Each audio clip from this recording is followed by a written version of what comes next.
Good morning. Welcome to our broadcast. Welcome to FYI. For your information, wherever you're joining us from this morning, it's a privilege to be here with each and every one of you. We already have over 250 of you watching our broadcast, and we're grateful for that. We are tremendously, bigly grateful for all of you who join our broadcast like this, and you make it what it is. Thank you so much. Thank you so much. Today is the 14th day of January. In another day, folks, half the month is gone. Can you believe that? Wasn't it New Year's Day like yesterday, guys? Was New Year's Day just yesterday? How are you folks doing this morning?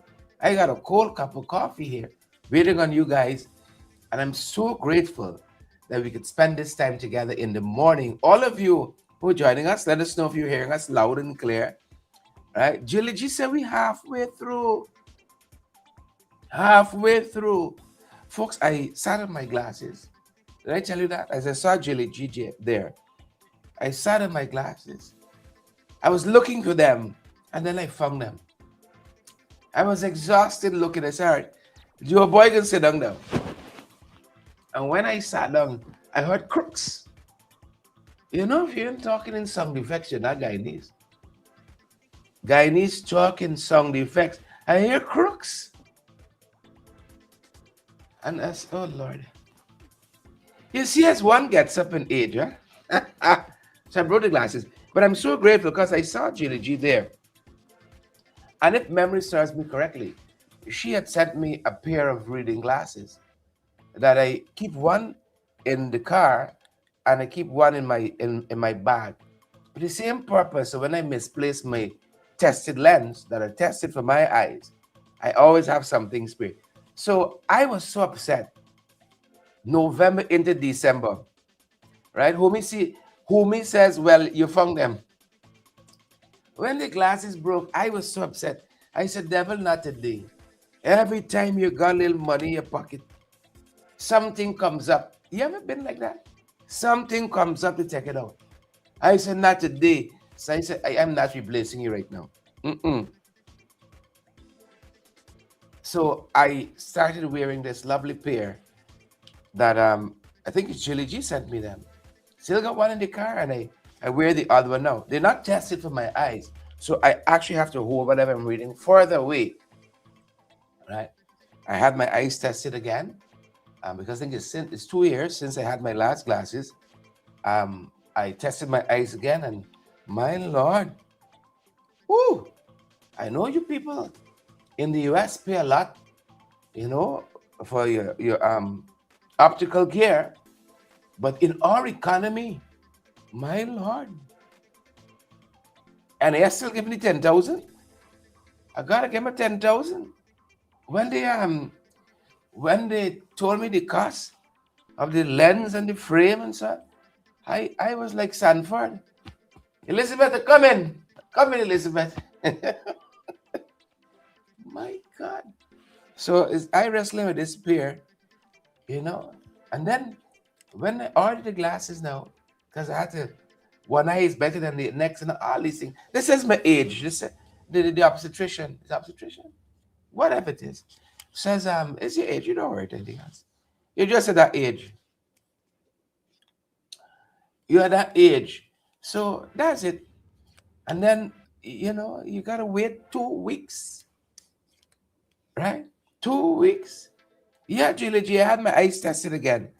That's how I know one side is stronger. This side is stronger than this side. And so they calibrate and they move this and that. And hopefully we get it right. We can get it right one way or the other. But I'm so grateful that Julie G sent me this pair. 2 pairs she sent me. And they're serving the purpose. That's all I can say. They're serving the purpose. Yeah. Yeah. When they said the length of time I had to wait, I said, well, to myself, it's better I order the thing online because it's the same length of time. Bernadette, good morning, folks. How are your eyes? How are your eyes this morning? I try on this old age thing. Ganga Day Lloyd, good morning, Ganga Day. One of our counselors in Region 3. Good morning, ma'am. She's a TikTok specialist. If you don't see she around too much by Facebook, check TikTok. Ganga Day, Gangadai. It's a beautiful name. Ganga Day, Ganga Day Lloyd, LLOY. Do you have a search on TikTok, sir? Please and thank you. Good morning to all of you beautiful folks watching us. I said try on this little old lady, but I didn't like it. I didn't like it at all. How you folks are doing? I met a colleague of mine, a parishioner from a church in the pharmacy yesterday. She said, boy, I see you went in the cold. She said, I was in the US too, but I ran home. She said, the cold, I couldn't spend Christmas there. I wanted to. They said, when the cold started biting, I ran home. How y'all are doing this? Those of you enjoying the cold, hats off to y'all. How y'all is this morning? Please and thank you. Mandy and Jilly, G, and all the other folks. I know y'all don't come for the show per se, right? What I'm saying and so on. Y'all come for the show in the comments. So I short right now. People would comment and say, good morning, Isabella, and Sandra telling Isabella morning, and Denise Champagne telling somebody else good morning. And I sometimes I see one comment, the 500 name tag. Good morning, and 500 people. You check that down. Can I need that one time? Yeah. Good morning, beautiful people. How you all doing? I'm so happy to be with y'all. Another day. We woke up this morning. Veronica Primo Rollins. That's a beautiful thing. That is a beautiful thing. We got up this morning. Yet another day. That's a beautiful thing. So good morning, guys. Good morning, guys. Bernadette says she run home in November too. Y'all don't think you're bad. Y'all only play y'all bad. Hats off to the people in the US. Our brothers and sisters out there making a way. A family like me, sending the remittances. Hats off to y'all. Go to bed in cold, wake up in cold, go to work in cold like nothing. Like nothing. And then I was reading up that they say in the coal is put on a little size because your body now got to put on the extra fat to mitigate. So if you all say look a little thick, it's my winter skin. If you say look a little fluffy, it's the winter skin. Good morning to each and every one of you. My prayers that the US Embassy give more of y'all visas, y'all could go, and that the economy, translate more than just what is on paper. And you get some dollars in your pocket and you could go and spend a couple of days too, relax a little bit, refine and come again. Refine, come again. That being said, folks, alerting you guys, I'll be out on Friday. I'll be traveling on Friday into the weekend again, scrutinizing the work of the government, holding them accountable. This is the work of members of parliament. It's not the work of one member of parliament. It's all 65, But you got at least 36 of them is starting to face against what's going on. They're saying nothing. And in some cases, they are the perpetuators. Elizabeth, they is the perpetuators. Right? Elizabeth says optician, obstetrician, whatever it is. Whatever it is. I don't know, but listen. Wait me. As Elizabeth an obstetrician and optician, maybe I should have gone by the other one. I was encountering a little reading difficulty. All right, I had glasses years ago. The thing, my son was what, 5 then? The child is 17 now. He stepped on the glasses and I never bothered with it again. I never bothered with it again. That being said, so I've been struggling on and off with reading. I realized my reading has lessened. Pick up the book, by the time you get to 3 pages, your eyes start thinking this one. Right? So I thought I had a minor problem. The point I want to make, let's get to the short of it. I find like my eyes now are worse since I started wearing glasses. I find so. Yes, the couple lines used to look fuzzy and then thing, but I find now I can't do without my glasses. That's what I find. So maybe the obstetrician. Good morning, Deborah and Karen and Marlon. Marlon says it's the optics regime. Yeah, it's the optics regime, and we can talk a little bit about that. Loretta Argyle and all the folks I saw. Loretta made a contribution to our broadcast. Thank you so much, Loretta. You're part of a dwindling bunch. Good morning, folks. Good morning, folks. Y'all remember us on days like this. But we pushing on. On the serious things. A lot happening, folks. A lot happening we wish to draw to your attention. Good morning, Savitri and Everil and Nathaniel and all the other folks, credible sources, and Eva and Man. Good morning, guys. We hope you all are great. Don't let anybody steal your joy this Wednesday morning. Wednesday, the 14th day of January. We're in the middle of it. Don't let anybody steal your joy. Tessa Corbin. Tessa says it's true. Like my eyes worse now that I start. Yes. The slightest thing I got to... Okay, it's with the glasses then now. Crooks. Found it. Well, morning, folks. I've been listening to a lot of folks and observing what's happening and the corruption and...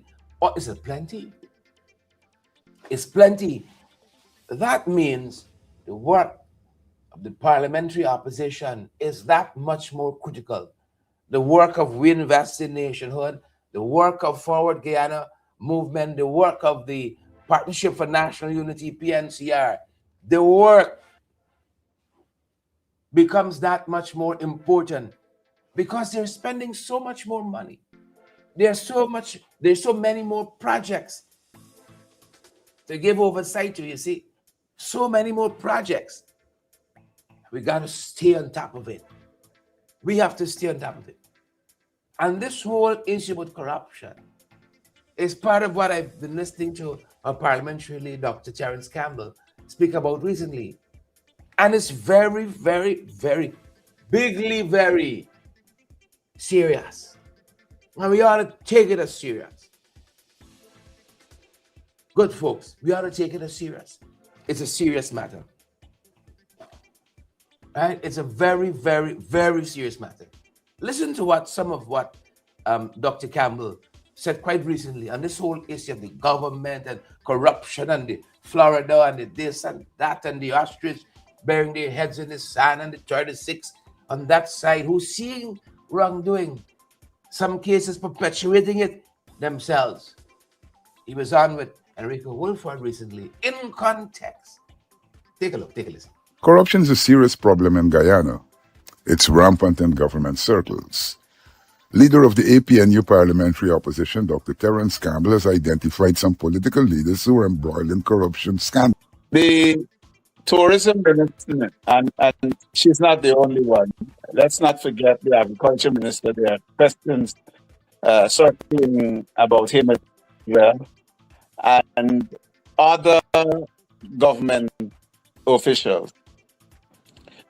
Let me also run back just briefly to early last year, when Mr. Shelvin Greaves was the CEO of the Central Housing and Planning, where coincidentally, Ms. Susan Rodriguez was the junior minister, and he simply resigned, and no further investigation has taken place. This man has been accused of being presented with a house in Queens, New York at a price far exceeding what he would have earned.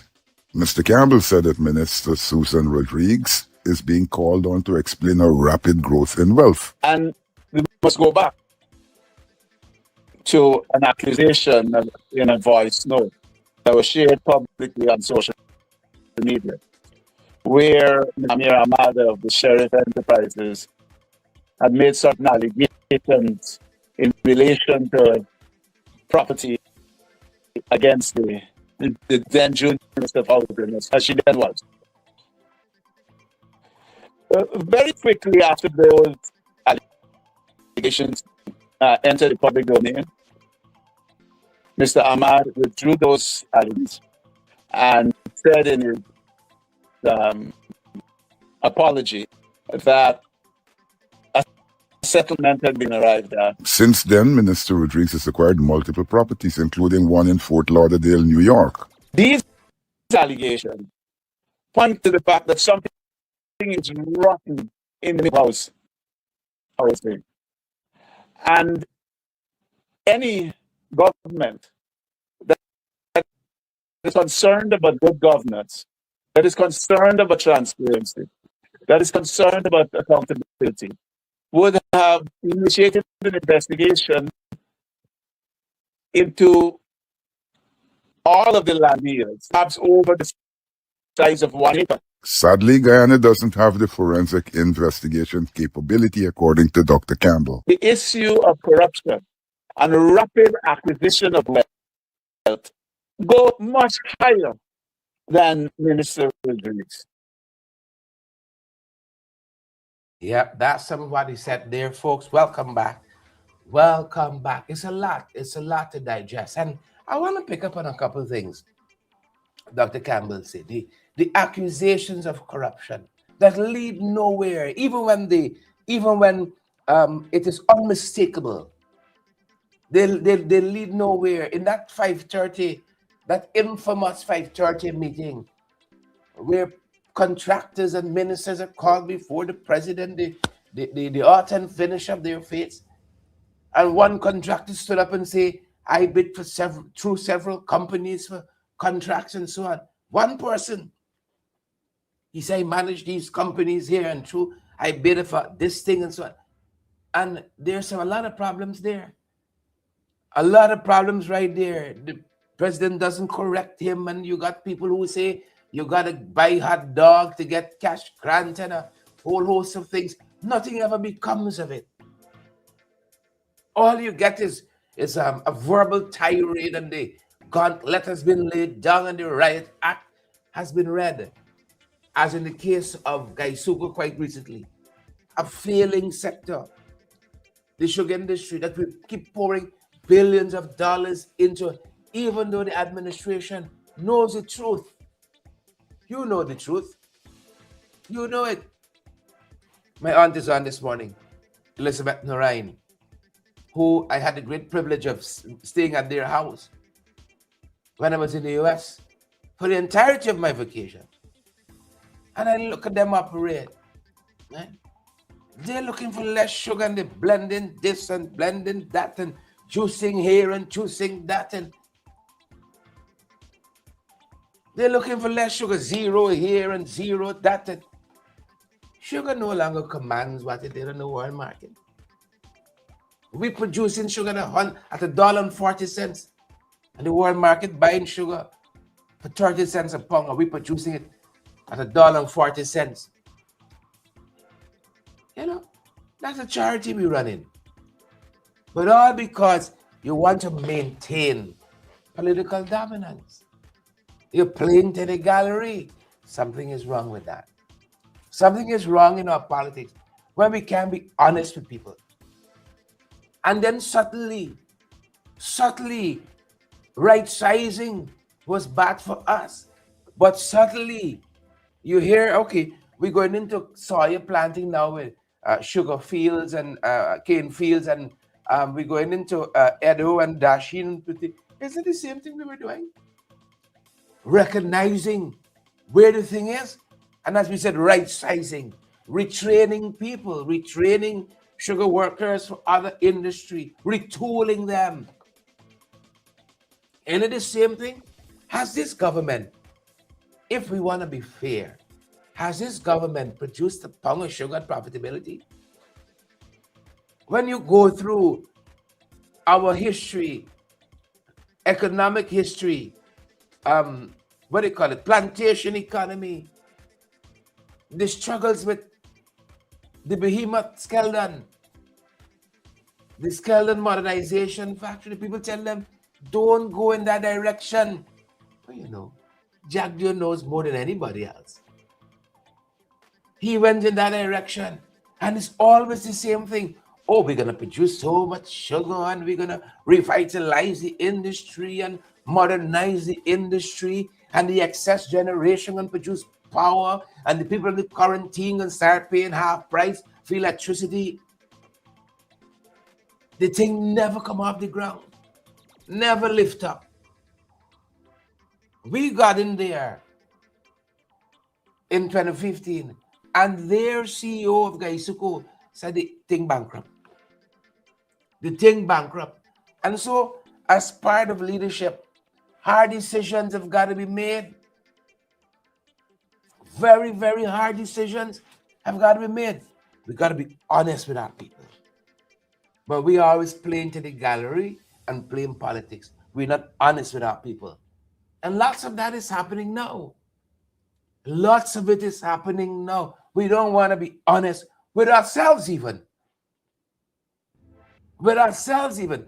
I see situations that would have been reprehensible to us as a country. Suddenly we're warming up to it. Suddenly we're warming up to it.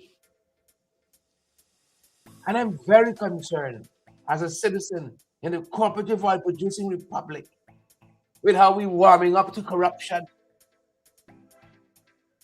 Right? Corruption seems to be very, very good unless you get catch. Right? Unless you get catch.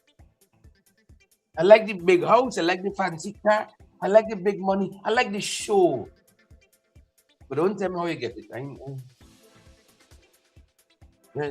I said, oh, she ain't thieving as much as them. Right? She ain't thieving as much as them, and she's helped poor people. I'm very concerned about that. But that's another story. That's another story. We've got a lot of double standards in this country. I want to point out a couple of issues this morning. Right? Individually, they might not make sense, but then I want to tie it together for you. This is very important. You know, when I was learning English language and teaching English language as well, we always thought about in the lesson plan how students must see connection. You know, something might seem irrelevant over here, but you're building, right?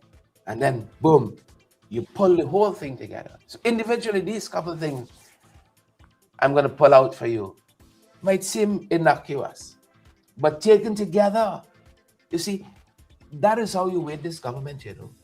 I'm going to talk about the chancellor acting in a couple of minutes, right? But remember how they deposed a Sabbath News editorial yesterday said they got rid of the former chancellor acting. Do you remember that? Teaching Service Commission should have had the consultation of the opposition leader about on 3 appointments there. Never happened. The appointment of the leader of the opposition still in abeyance. The sitting of the National Assembly seemed to be in abeyance. I don't even know if they can bother read the budget this year. I don't even know if they can bother read it this year. What's a budget? And a number of other things. In and of themselves, Terrence, Faye and Audrey, Bernadette James and Waveney, they might seem innocuous in and of themselves, but taken together. Sabbath News editorial yesterday, the title of the editorial was, I think, let me get it right. Let me get it right. It was nothing short of an indictment. It was nothing short of an indictment. Democracy undermined. That was the title of Sabbath News editorial yesterday. Democracy undermined. We all the guardians. You know, I'm to all the guardians, they get a brown bag. That's what they were guarding for. It wasn't for the people's interest. No. It was for their own interest. So they were pressing hard for the last government to be deposed, like the acting former chancellor, to be deposed so they could get a brown bag. They get a brown bag now, and they're quiet. They're quiet, they're gone quiet. Where Alana Tang? Good morning, Alana Tang. Where are the guardians? Huh? Where are they? You get a brown bag. And they're gone. Democracy undermined. And like we've been doing here, trying to connect the dots individually. These couple of things might not make sense, but collectively, good folks, right? Collectively, we got a lot of work to do. Please and thank you. A lot of work. EduGoal, AI platform to expand across the Caribbean after testing in Guyana, after pilot. Right? After pilot. So they come here and they test, and you know it's good. Artificial intelligence is the future. It took off about 3 years ago, and there's no pulling this horse back in the stable. It has bolted. Artificial intelligence is a fascinating study, a fascinating field. The potentials that are there to transform the world, the shifts that are coming, folks, better in the future. I tell you, for 2026, as part of your reading list, right? As part of your reading list, read upon AI, artificial intelligence. Right? Artificial intelligence. I've been reading a fascinating book, and I can spend a whole half an hour on another program talking about it because I want us to read more this year. Right? My political mentor, some of y'all can text me, Comrade Ramjadan. He sent me a recommendation. Paul Collier, Left Behind. It's a fascinating economic text. Now, I had in the Rhymes. They drove me from South Carolina. We went all the way to, where was that, Elizabeth? The Barnes and Noble. The people tell me they got the book, you know. When we get there, they can't find the book. They've seen in the system, we got this book, but they can't find the book. I was disappointed in Barnes and Noble in this occasion.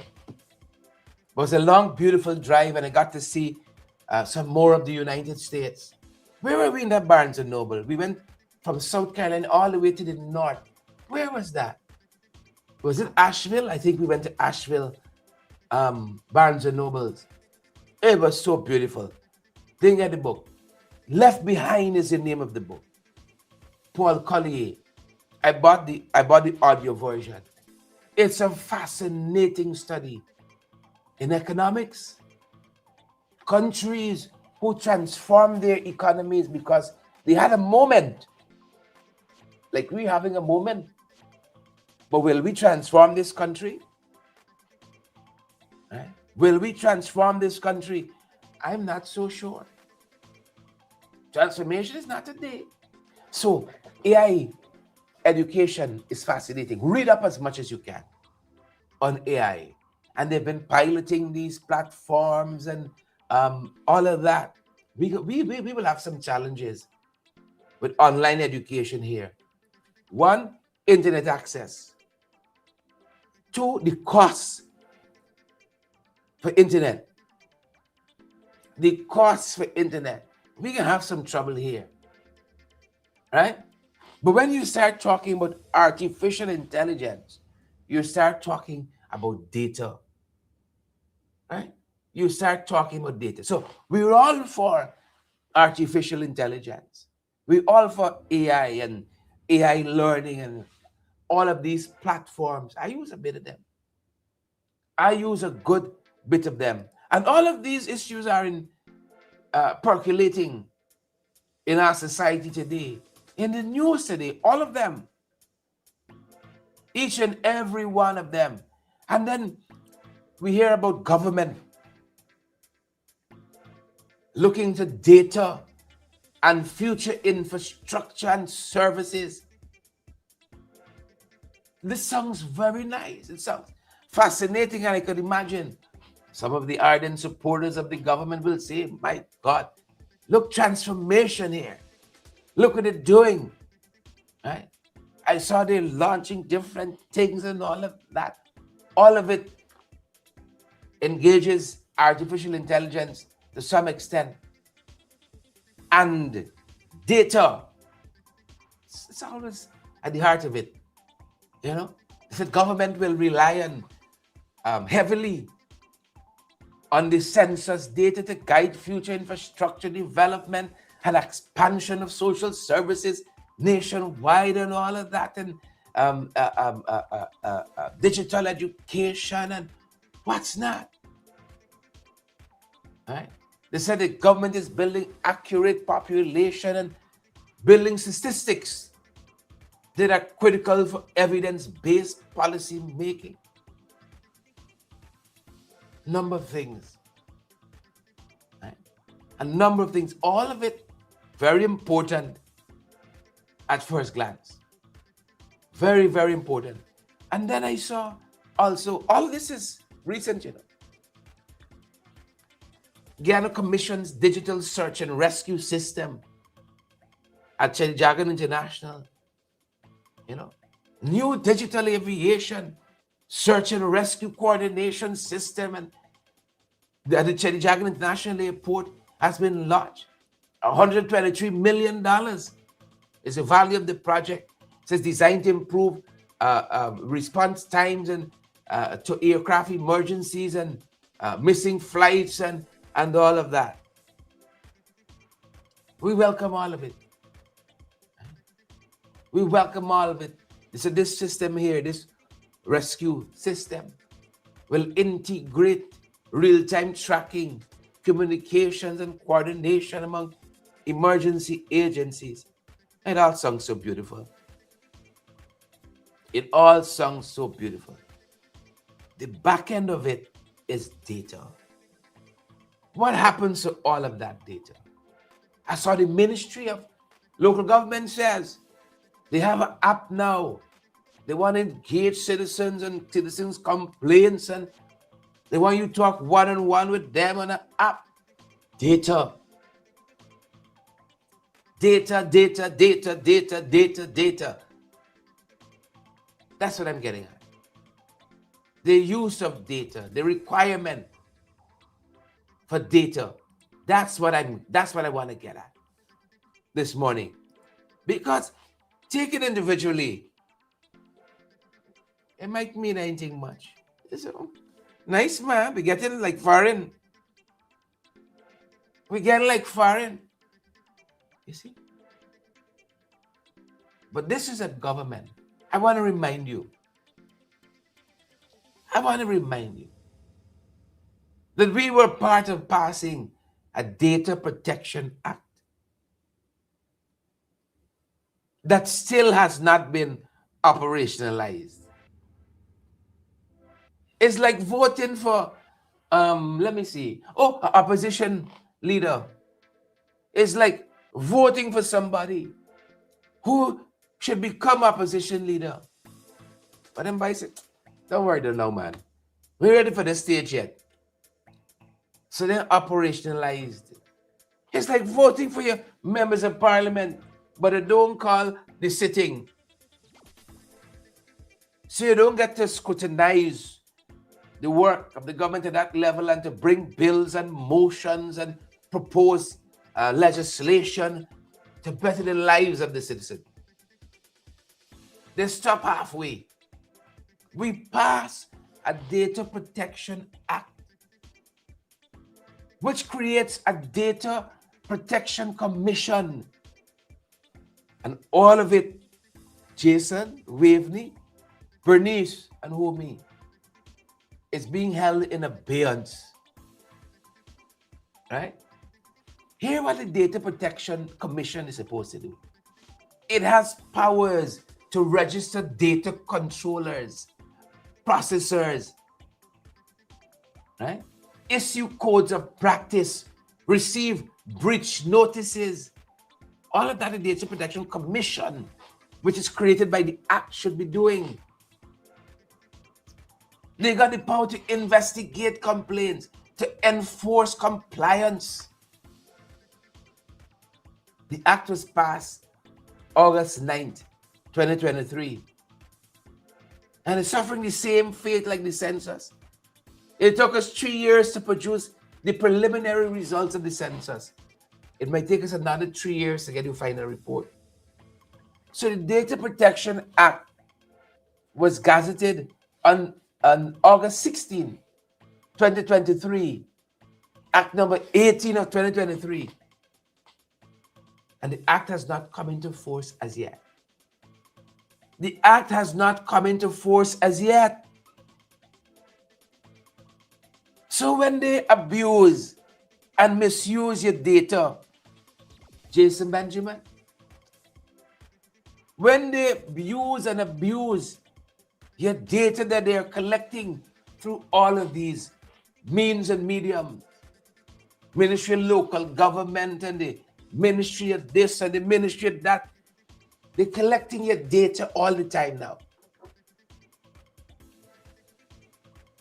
See, some of you are going to look to see the chucking of the ballot boxes. Right? The rigging is the same intent. Right? But the method has changed. And look, beautiful Jackson, beloved Jackson in the comments says, right? Now election is over, nobody ain't talking about biometrics. Where the data matters, they ain't talking about it. So the Data Protection Act passed, gazetted in 2023, has not as yet been operationalized. And in addition to that, the Digital Identity Card Act, number 19 of 2024, of 2023 rather, number 19 of 2023, is yet to be operationalized. They are receiving your information, your data, to produce a digital identity card. Right? They want to know your heart rate. They want to know your blood pressure. They want to know your cholesterol. Right? They want blood sample, stool sample. They want to know about your Bigfoot. all those data they're collecting. But the Data Protection Act that safeguards how your data is used passed in 2023, along with that other act, the Data Protection Act. The Digital Identity Card Act was passed in 2023 and still has not been brought into force. Still has not been brought into force. Since 2023, isn't that a pattern? It is not yet in effect. Why? They're already collecting your data. But none of these two acts have been brought into force. Brothers and sisters at home and abroad, these matters individually might not amount to much, but taken together. So then brought two very important pieces of legislation that were passed. These aren't bills any longer. They are acts, they are law. But the law has not been brought into force. So they could do whatever they want with the data on you that they are collecting. And you have little recourse. Right? These things might look simple, innocuous, but then enforced in the data legislation. Two significant pieces of legislation. They don't want to swear in an opposition leader. They don't want Parliament to meet to discuss the people's business. You see? They don't want to consult with an opposition where it is required for commissions and state boards and foreign policy and all of that. You see? They deposed of the acting chancellor and God knows who else is next on the chopping block. And when taken together, these are just a couple of issues. We talked about the corruption and Rodriguez and Florida and house and apartment building and mansions and so on. Zulfi and his Ambani wealth and so on. Taken together, you understand why Starbuck News says democracy undermined. This is where we are. This is where we are. This is where we are. And just a couple of the things I wanted to point out. And then we move on from there because we have a lot of other issues demanding our attention. Plenty enough demanding our attention. That same census, the 2022 census, my God, they're being beaten by their own numbers. So migration, friends, are up. Migration is up 884%. I see one report saying. Right? Migration is up 884%. A lot of people coming by way. I love it. I love it. But it has to be managed well. I love it. Right? It is what has made the US great. This confluence of cultures and opinions and viewpoints, talents and giftings, it is what has made the US great. I love me some salchipapa. Right? I think it's called cheese, please. I love me some cheese, please. You know, a little, you got some chips and you got some egg and 2 sausage and your mayonnaise and your mustard. They got a place in the seawall if you smile with them a little bit, they throw in a piece of chicken too. A very eclectic dish. I love me some salchipapa. A friend of mine took me at a Brazilian place, somewhere in Robb Street. A lovely roast pork and steak. Beautiful food. Oh Lord.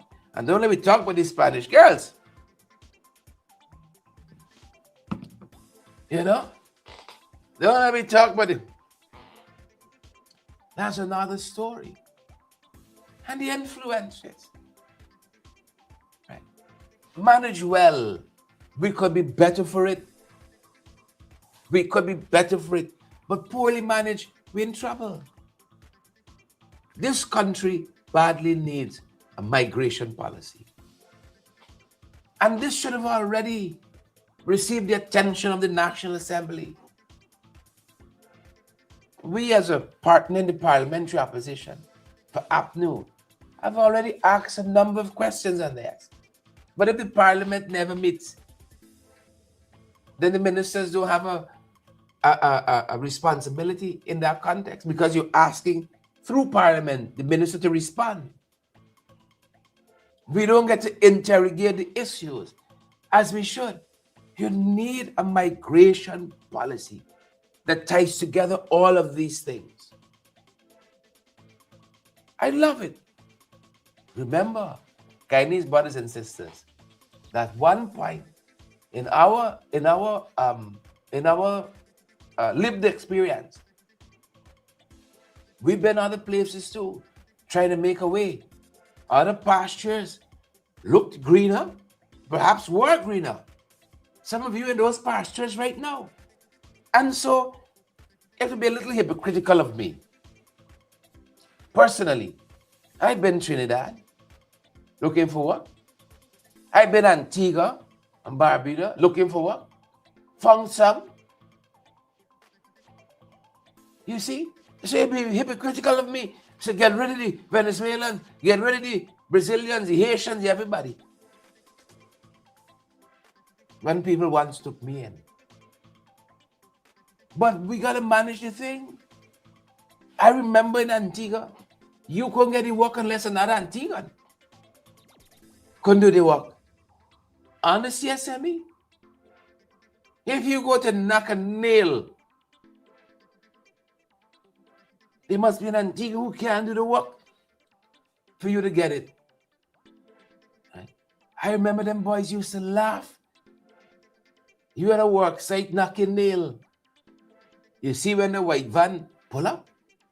I see men jump off 5-story building, land on the foot like a cat, flick over a fence, and gone. You think it's easy? But those people are managing their system. No white van would pull up if you're managing the system. One minister here said work permit. What's a work permit? People want to work, get them work. People want to work, get them work. Guyanese don't like work, they're lazy. You remember the minister said that? Migration is up 384%. We got to do it responsibly. I welcome my Venezuelan brothers and sisters, my Brazilians. I welcome whoever think here is greener pasture. Welcome. Obey our laws. Obey our laws. And let's do the thing in a structured way. Let's do the thing in a very structured way. So all of that is happening. The migration, shut up. Shut up. Please and thank you. And then we got some other things. Population. Population. They said they got a housing boom. Buildings, houses, businesses, 42%. But when you drill down, the maths in, and I promise you we're going to talk some more about that. Separately, we can talk some more about that. The maths in.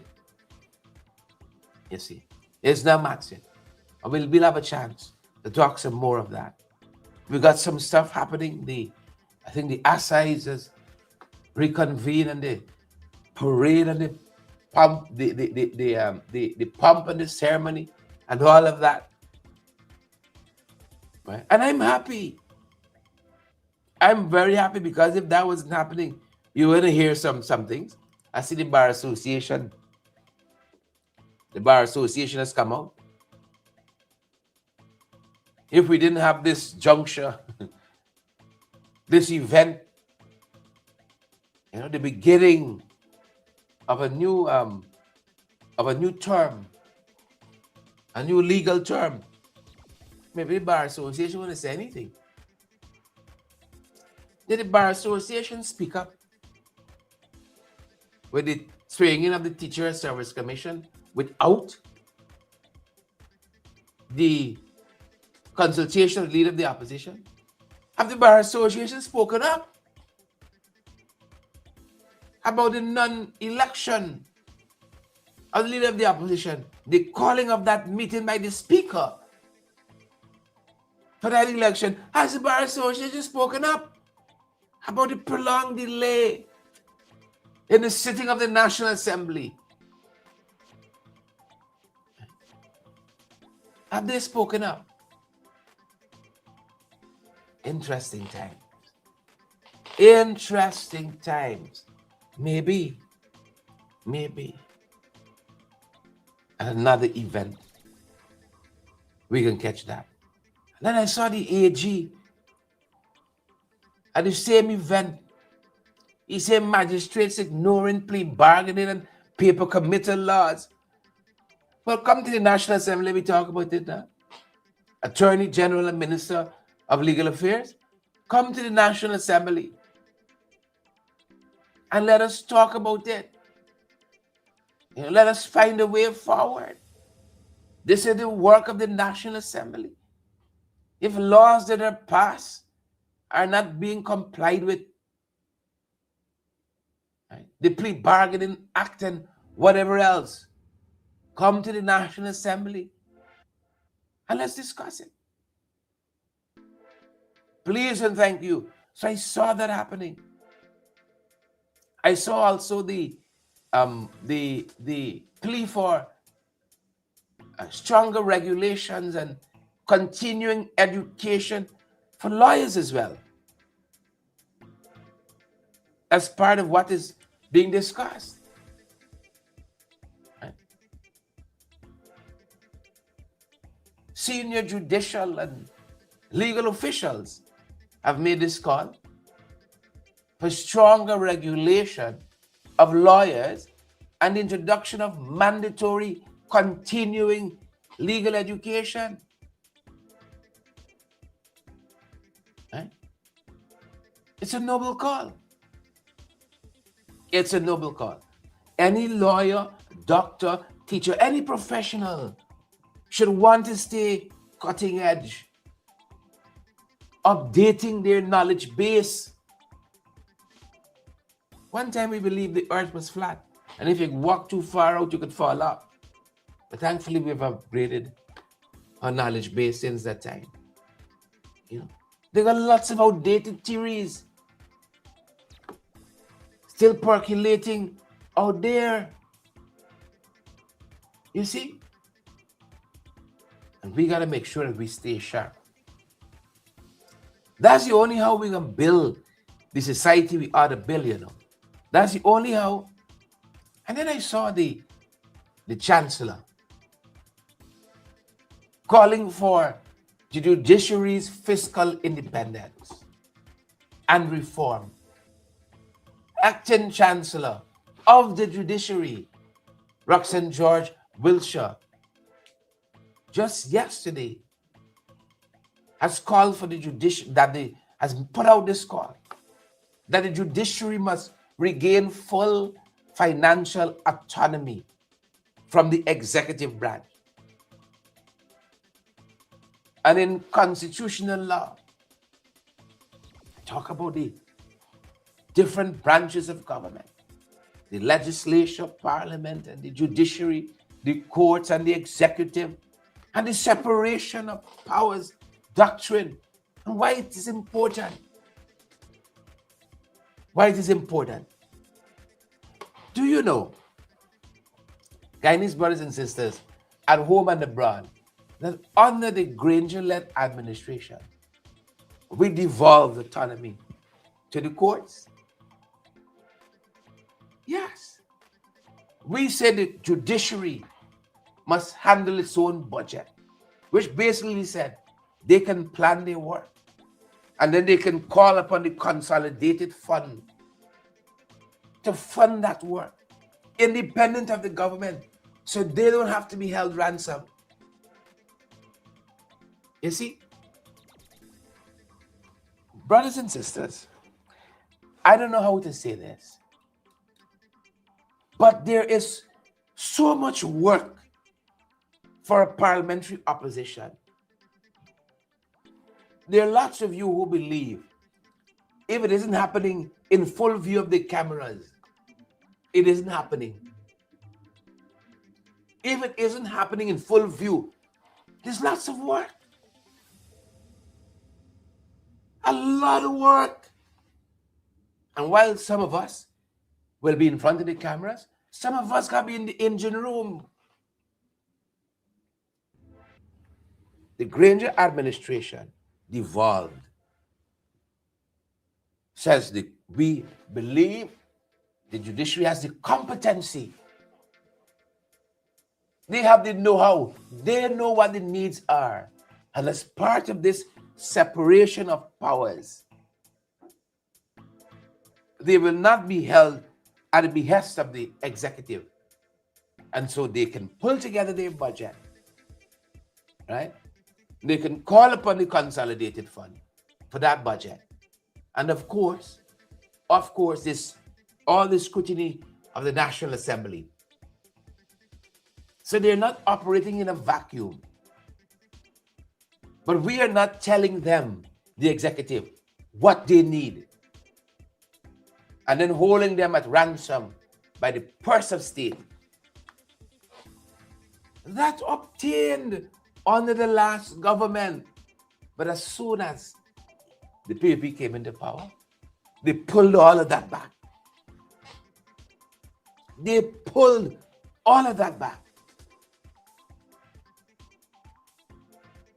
And enough is not said on that. That was one of the significant and crowning achievements of the APNU AFC government, devolving power. Another way that we devolve power that we don't talk enough of, the Lands and Surveys body, Guyana Lands and Surveys. President, Mr. Granger, he said this CEO will devolve power to the CEO and the Guyana Lands and Surveys to make certain determinations about state land. Right. The PPP came in and they hugged all of that power under the presidency. And so the CEO of Lands and Surveys is like symbolic, ceremonial. You see, that is a government of the future. So the president now single-handedly authorizes who gets what goes where. You see, they believe in this concentration of power. That is why local government bodies don't function how they should. That's why Linden is without a chairman. That is why Region 10 is without a chairman. They believe in concentrating power. The Minister of Local Government, Priya Manachan, says the matter is out of our hands. It's the REO. The REO is appointed by the government. You see, and can be fired by the government because he's not carrying out his mandate. Just like the president said, oh, they're not interested in who is the leader of the opposition. That is for the opposition. But the Speaker of the National Assembly, who is appointed by the government, has refused to call the meeting, and the government has said nothing about sanctioning the Speaker. You see? So there's the hypocrisy for me. We devolve authority.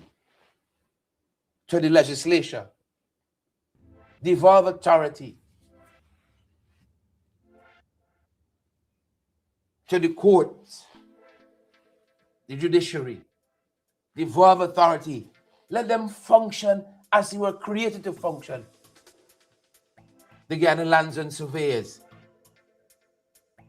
And yet, they said that government was dictatorial. Maybe we weren't ready for that level of independence because we believe that systems must function. And part of the biggest problem we have in this country is that systems are not allowed to function. That is part of the problem we got. We have a government and they don't like system. They want to hog everything to the center. And then nothing is working. Nothing is working.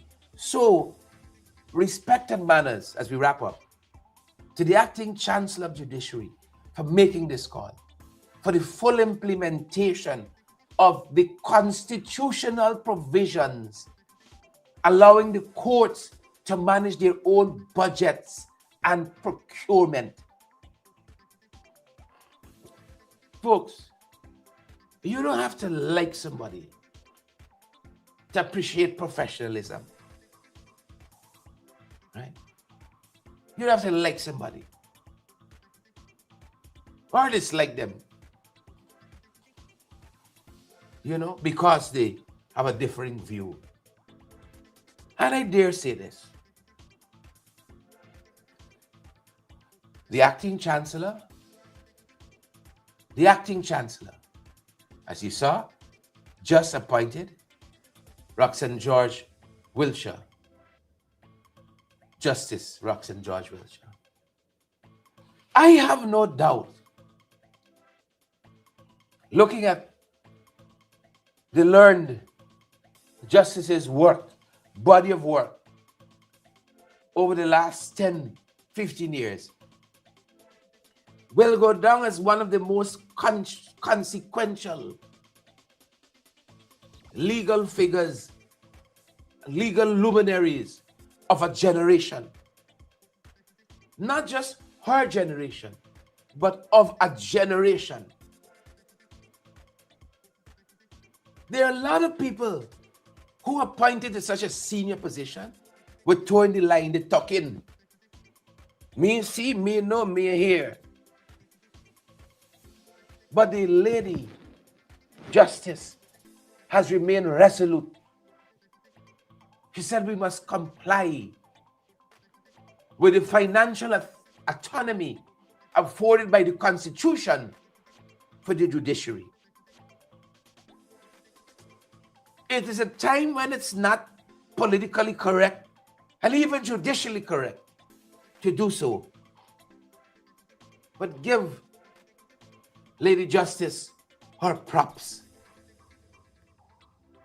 Wrong has to be wrong, irrespective of the political party you support.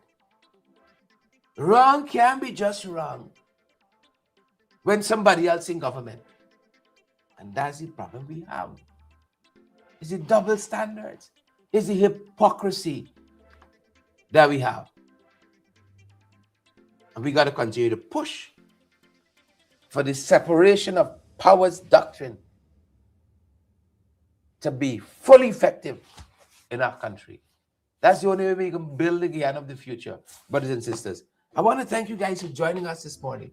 It's always a pleasure to share your company around the breakfast table each and every morning. We look forward to it more than anything else in our day. Thank you guys so much for joining us. We're going to see you guys on the other side. We're going to see you guys on the other side. Hyacinth and Nav Joe and Jason and Loretta and Brenda and all the other folks. We're going to see you guys on the other side of the day. Let us continue to press forward, folks. And today, like every other day, don't let nobody steal your joy. Please and thank you.